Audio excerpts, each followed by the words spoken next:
Welcome back. New York City Mayor Eric Adams slamming Texas Governor Greg Abbott and Arizona Governor Doug Ducey for sending migrant buses to Washington.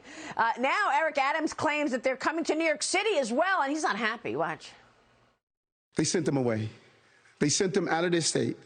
Our country is home of the free, land of the brave. We do not become cowards and send people away that are looking for help.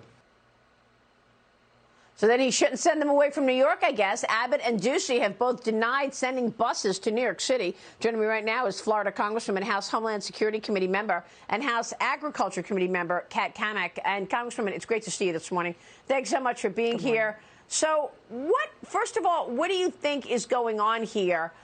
We know that, Doug Ducey and Greg Abbott have bused migrants who they see at their border and right in their border towns to D.C., so that Joe Biden deals with them. Eric Adams claims they're coming to New York. Well, maybe he's upset about the midnight flights of aircraft dropping illegals at the behest of the federal government in New York. Or maybe he's upset of the fact that once these buses of illegals arrive in Washington, D.C., that they are free to go wherever they want, because that is what the Biden administration has done.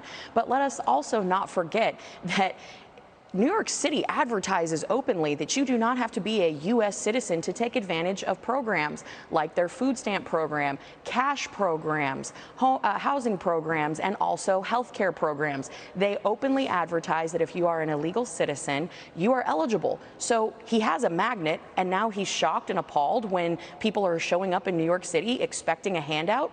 Seems kind of crazy to me, but as I've said before, you play stupid games, you win stupid prizes. Yeah, I guess, he wants somebody to blame, right? I mean, it's clear what is happening here. You've got private flights that the Biden administration and the Democrats have set up to send migrants wherever they want to go, and they're landing in Westchester. We've got the video. We've seen it. Obviously, Eric Adams is upset by this, but he doesn't want to blame the Democrats.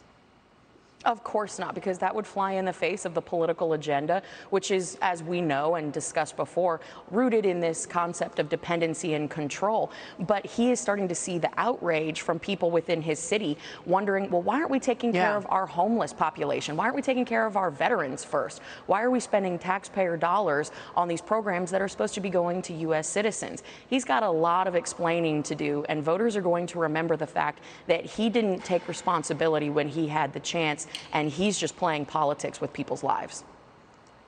So what about this SCOTUS decision, Congresswoman? The Supreme Court refusing to block a lower court ruling that will prevent the administration from imposing restrictions on U.S. immigration and customs enforcement. They would have dramatically limited how many illegal migrants ICE can deport and arrest in the fall. The administration issued a memo telling agents to keep the focus on recent crossings and national security threats, Congresswoman. You know, it's interesting that this administration was handed a win by some of the more liberal justices. And I think it's because, quite frankly, it seems like the court was trying to save the administration from itself, recognizing that this is a deeply unpopular, un-American policy where you can just come into the country and no background checks, no process. And there's no denying that we are a nation of immigrants, but people come here legally. They do it the right way. And what we have at the southwest border is a total free-for-all. It's an invasion. And it goes against everything that we stand for. So the fact that the court stood up against the administration speaks volumes of what's to come in the next few months. I think even the court is wanting to see some balance restored here in Washington, D.C. So interesting times we're living in. Well, I mean, the fentanyl in and of itself is an incredible story. 2 accused drug traffickers were busted with 150,000 fentanyl pills in California last month. Wow. No shows in court yesterday, though, after being released on cashless bail. So they arrest these guys for trafficking fentanyl, and then then they're back on the street because of cashless bail, Congresswoman, so that they could go and traffic more fentanyl, I guess. This is crazy, Maria. In the words of Tupac, California knows how to party, but clearly they don't know how to prosecute, okay?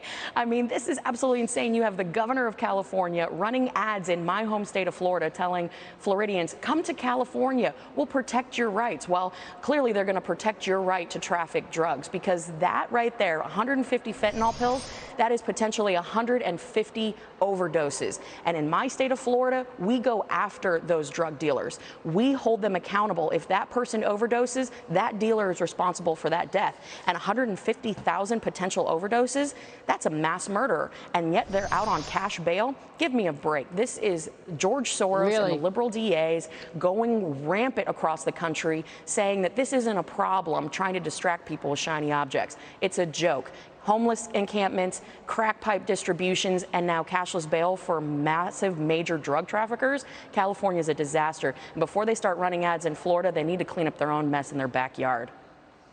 Well, Kamala Harris said she wants this across the country. She said that as she was campaigning, Congresswoman, so we'll be watching. It's all very disturbing. Cammack, good to see you. Thanks very much for being here this morning. Thanks so much.